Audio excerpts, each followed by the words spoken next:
नमस्कार दोस्तों, स्वागत है आप सभी का आपके अपने YouTube channel GK search engine पर। आज है 7 मई और 7 मई से रिलेटेड राजस्थान करंट अफेयर्स के जितने भी इम्पोर्टेंट क्वेश्चन हैं उन सभी को हम इस वीडियो में डिस्कस करने वाले हैं। तो पूरा वीडियो बहुत ध्यान से देखना और वीडियो के एंड में मैं आपसे एक क्वेश्चन पूछूंगा जिसका आंसर आपको कमेंट बॉक्स में देना है।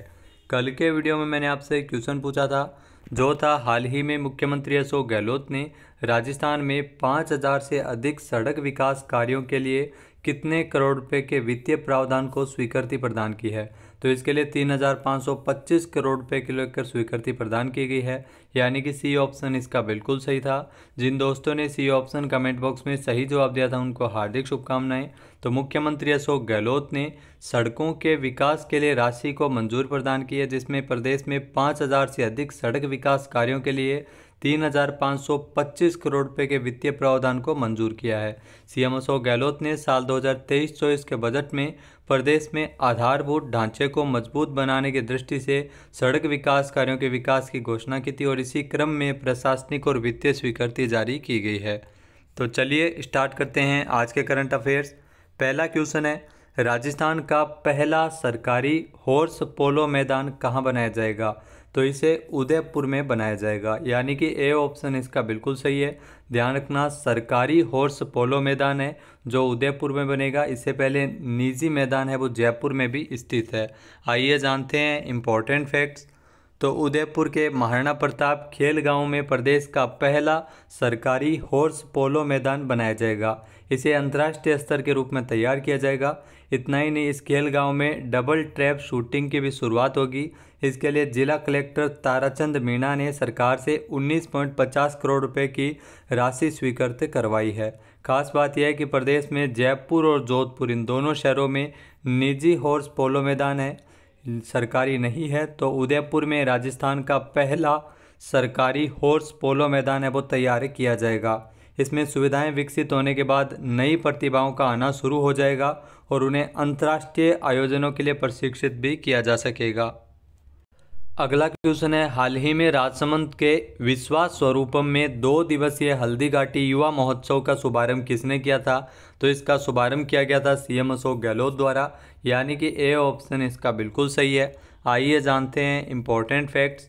तो मुख्यमंत्री अशोक गहलोत ने 5 मई को राजस्थान युवा बोर्ड उदयपुर संभाग और जिला प्रशासन राजसमंद के संयुक्त तत्वावधान में आयोजित 2 दिवसीय हल्दी घाटी युवा महोत्सव का शुभारंभ किया था। जहाँ सीएम ने विश्वास स्वरूपम परिसर में यह 2 दिवसीय संभाग स्तरीय हल्दी घाटी युवा महोत्सव का शुभारंभ किया था। इस कार्यक्रम के माध्यम से युवा प्रतिभाओं को तराशने का कार्य है वो सरकार द्वारा किया जाएगा और चुनी गई बेहतरीन प्रतिभाओं को देश भर में एक्सपोजर विजिट के लिए भी भेजा जाएगा। विश्वास स्वरूपम जो राजस्थान की धार्मिक नगरी राजसमंद के नाथद्वार में भगवान शिव की करीब 3,000 टन वजनी और 369 फीट ऊंची प्रतिमा है। नेक्स्ट है, राजस्थान के किस जिले में भिक्षावृत्ति उन्मूलन के लिए विशेष अभियान उमंग फर्स्ट की शुरुआत की गई है। तो उमंग अभियान जो प्रथम इसका चरण है भिक्षावृत्ति उन्मूलन के लिए राजस्थान के 12 में इसकी शुरुआत की गई है, यानी कि ए ऑप्शन इसका बिल्कुल सही है। जी हाँ, 12 जिले में इसकी शुरुआत हुई है। आइए जानते हैं इम्पोर्टेंट फैक्ट्स। तो 12 जिले में भिक्षावृत्ति उन्मूलन के लिए विशेष अभियान उमंग 1 की शुरुआत की गई है। इसके तहत पुलिस, मानव तस्करी यूनिट और आरपीएफ और चाइल्ड हेल्पलाइन की ओर से संयुक्त रूप से कार्रवाई करते हुए बच्चों को भिक्षावृत्ति से मुक्त करवाकर उनका पुनर्वास करवाया जाएगा। यह अभियान 31 मई तक संचालित होगा। इसके अलावा आपको बता दें कि 14 नवंबर 2022 को राजस्थान के जयपुर शहर में भी भिक्षावृत्ति से मुक्त करने के लिए विशेष अभियान चलाया गया था। नेक्स्ट है, लोकसभा की प्राक्कलन समिति में राजस्थान के कितने सांसद निर्वाचित किए गए हैं। तो लोकसभा की प्राक्कलन समिति में राजस्थान के 3 सांसद है वो निर्वाचित हुए हैं, यानी कि ए ऑप्शन इसका बिल्कुल सही है। आइए जानते हैं इम्पोर्टेंट फैक्ट्स। तो लोकसभा की प्राक्कलन समिति में राजस्थान के 3 सांसद निर्वाचित हुए हैं, जिसमें पाली के पीपी चौधरी, गंगानगर के निहालचंद मेघवाल और जयपुर ग्रामीण के सांसद राज्यवर्धन सिंह राठौड़ इसमें शामिल है। जहां समिति के अध्यक्ष रहे गिरीश भालचंद्र बापट के गत 29 मार्च को देहांत के बाद 30 सदस्यीय समिति में एक पद रिक्त है। जहां लोकसभा सचिवालय के अनुसार 2023-24 के लिए, जी हाँ, साल 2023-24 के लिए प्राक्कलन समिति के सदस्य के रूप में काम करने के लिए 29 सदस्य वो विधिवत रूप से निर्वाचित किए गए थे, जिसमें राजस्थान के 3 सदस्य इसमें शामिल हुए थे। डॉक्टर संजय जायसवाल को इस समिति का अध्यक्ष मनोनीत किया गया है। नेक्स्ट क्वेश्चन है, हाल ही में कजाकिस्तान में होने वाली अंतर्राष्ट्रीय पैरा वॉलीबॉल प्रतियोगिता में किस जिले की पैरा खिलाड़ी सीता माली का चयन हुआ है? तो बाड़मेर की पैरा खिलाड़ी सीता माली का चयन है वो अंतर्राष्ट्रीय पैरा वॉलीबॉल प्रतियोगिता के लिए किया गया है, यानी कि बी ऑप्शन इसका बिल्कुल सही है। आइए जानते हैं इंपॉर्टेंट फैक्ट्स। तो सीता माली का अंतर्राष्ट्रीय पैरा वॉलीबॉल प्रतियोगिता में चयन हुआ है, जहां कजाकिस्तान में होने वाली अंतर्राष्ट्रीय पैरा वॉलीबॉल प्रतियोगिता में बाड़मेर की पैरा खिलाड़ी सीता माली है वो चयनित की गई है, जहां ये भारत का प्रतिनिधित्व करने वाली है। नेक्स्ट क्वेश्चन है, मुख्यमंत्री अशोक गहलोत ने प्रदेश में अनुसूचित जाति के विद्यार्थियों के लिए कितने नवीन छात्रावास खोले जाने को लेकर मंजूरी प्रदान की है? तो इसमें आपको बता दें कि जो नवीन छात्रावास खोले जाएंगे, 5 नवीन छात्रावास खोले जाएंगे, यानी कि सी ऑप्शन इसका बिल्कुल सही है। आइए जानते हैं इंपॉर्टेंट फैक्ट्स। तो हाल ही में सीएम अशोक गहलोत द्वारा प्रदेश में अनुसूचित जाति के विद्यार्थियों के लिए 5 नवीन छात्रावास खोले जाने को लेकर मंजूरी प्रदान की है, जिसमें दौसा, बीकानेर, जोधपुर, जैसलमेर और टोंक में ये छात्रावास खोले जाएंगे। इन सभी छात्रावासों के संचालन के लिए छात्रावास अधीक्षक ग्रेड 2 के 5 पदों के सृजन को भी मंजूरी प्रदान की गई थी। अगला क्वेश्चन है, राजस्थान के किस जिले में 13 और 14 अप्रैल को G20 के W20 समूह की अंतर्राष्ट्रीय बैठक का आयोजन किया गया था? तो इस बैठक का आयोजन है वो जयपुर में हुआ था 13 और 14 अप्रैल को, यानी कि ए ऑप्शन इस क्वेश्चन का बिल्कुल सही है। आइए जानते हैं इंपॉर्टेंट फैक्ट्स। तो जयपुर में 13 और 14 अप्रैल को G20 के W20 समूह की अंतर्राष्ट्रीय बैठक आयोजित हुई थी। यहाँ W20 में G20 देशों के जो इसमें 120 महिलाएं इसमें शिरकत की थी।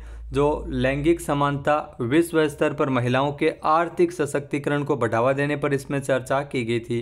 साथ ही साथ समावेशी और टिकाऊ भविष्य को गति देने के लिए महिलाओं की क्षमता का लाभ उठाने पर विचार विमर्श इसमें किया गया था। और केंद्रीय संस्कृति मंत्री अर्जुन राम मेघवाल द्वारा इस उद्घाटन समारोह में ये शामिल हुए थे। W20 जो विमेन 20 G20 का आधिकारिक समूह है, जिसकी स्थापना 2015 में तुर्की की अध्यक्षता में लैंगिक समानता के लिए की गई थी। W20 का जो प्राथमिक उद्देश्य है वो महिला सशक्तिकरण, महिला अधिकारों की वकालत और उनके लिए एक मंच का निर्माण करना है। नेक्स्ट क्वेश्चन है, हाल ही में राजस्थान के कितने जिलों में MICE सेंटर की स्थापना की घोषणा की गई है? तो राजस्थान के 4 जिलों में MICE सेंटर की स्थापना की घोषणा की गई है, यानी कि ए ऑप्शन इसका बिल्कुल सही है। आइए जानते हैं इंपॉर्टेंट फैक्ट्स। तो राजस्थान सरकार द्वारा इस साल जो बजट में जयपुर, उदयपुर, जोधपुर और अजमेर, तो 4 जिलों में ये MICE सेंटर की स्थापना होगी, जिसमें मीटिंग, इंसेंटिव, कॉन्फ्रेंस, एग्जीबिशन जो MICE सेंटर की स्थापना किए जाने की घोषणा की है और इसके लिए EOI भी जारी कर दी गई है। अजमेर के पुष्कर में MICE सेंटर के लिए ज़मीन का चिन्हित भी किया गया है। अन्य जिलों में भी इसके लिए कलेक्टर्स को निर्देश है वो जारी किए जा चुके हैं। नेक्स्ट क्वेश्चन है, हाल ही में ब्रिटेन के किंग चार्ल्स तृतीय का राज्याभिषेक कब किया गया है? तो हाल ही में ब्रिटेन के किंग चार्ल्स तृतीय का जो राज्याभिषेक है वो 6 मई को हुआ है, यानी कि बी ऑप्शन इसका बिल्कुल सही है। आइए जानते हैं इंपॉर्टेंट फैक्ट्स। तो ब्रिटेन के किंग चार्ल्स तृतीय और उनकी पत्नी कैमिला का राज्याभिषेक है वो 6 मई 2023 को एक समारोह में लंदन में हुआ था, जहां प्रिंस चार्ल्स सिंहासन की कतार में थे और सितंबर 2022 में उनकी मां महारानी एलिजाबेथ द्वितीय की मृत्यु के बाद उन्हें राजा का ताज पहनाया गया था ब्रिटेन का। राज्याभिषेक के बाद किंग चार्ल्स तृतीय अपनी दिवंगत मां संप्रभु के 70 साल के शासन के बाद सम्राट के रूप में पदभार संभालेंगे। नेक्स्ट है, हाल ही में विश्व एथलेटिक्स दिवस कब मनाया गया है? तो हाल ही में विश्व एथलेटिक्स दिवस है वो 7 मई 2023 को मनाया गया है, यानी कि सी ऑप्शन इसका बिल्कुल सही है। आइए जानते हैं इंपॉर्टेंट फैक्ट्स। तो विश्व एथलेटिक्स दिवस जो हर साल 7 मई को मनाया जाता है, जहाँ खेलों के शारीरिक और मनोवैज्ञानिक महत्व के बारे में जागरूकता बढ़ाने के लिए अंतर्राष्ट्रीय एमेच्योर एथलेटिक महासंघ द्वारा 1996 में विश्व एथलेटिक्स दिवस की शुरुआत हुई थी और हर साल 7 मई को जो अंतर्राष्ट्रीय एमेच्योर एथलेटिक्स महासंघ के लोगों को उनके स्वास्थ्य के लिए खेलों में भाग लेने के लिए प्रोत्साहित करने के लिए कई कार्यक्रम हैं वो आयोजित करवाए जाते हैं। बात करते हैं आज के हमारे क्विज की, जिसका आंसर आपको कमेंट बॉक्स में देना है। तो आज का क्विज है, जयपुर के जवाहर कला केंद्र में ऑर्गेनिक फूड फेस्टिवल का आयोजन कब किया जाएगा। एक बार फिर से सुनिएगा, जयपुर के जवाहर कला केंद्र में ऑर्गेनिक फूड फेस्टिवल का आयोजन कब किया जाएगा। इसका सही आंसर आपको कमेंट बॉक्स में देना है। और अगर ये वीडियो आपको पसंद आए तो इसे लाइक और शेयर करना बिल्कुल न भूलिएगा। चैनल पे नए हैं, सब्सक्राइब नहीं किया है तो अभी सब्सक्राइब बटन पर क्लिक करें। इस वीडियो की जो PDF फाइल है वो आप वीडियो के डिस्क्रिप्शन बॉक्स से डाउनलोड कर सकते हैं। इसके अलावा दोस्तों, अगर आपको 10 मॉडल टेस्ट पेपर चाहिए जो पार्ट बी के लिए ROU एग्ज़ाम के लिए, तो उसका लिंक आपको वीडियो के डिस्क्रिप्शन बॉक्स में मिल जाएगा, जहां से आप मॉडल पेपर है वो दे सकते हैं, जिसमें आपको नेगेटिव मार्किंग भी मिल सकेगी। और एप्लीकेशन पे डाला हुआ है 10 मॉडल पेपर, जिसमें पार्ट बी के 40 क्वेश्चन, जिसमें राजस्थान नगर पालिका अधिनियम के और इसके अलावा योजनाओं से संबंधित भी क्वेश्चन इसमें शामिल किए गए हैं। वीडियो देखने के लिए धन्यवाद। जय हिंद, जय भारत, जय राजस्थान।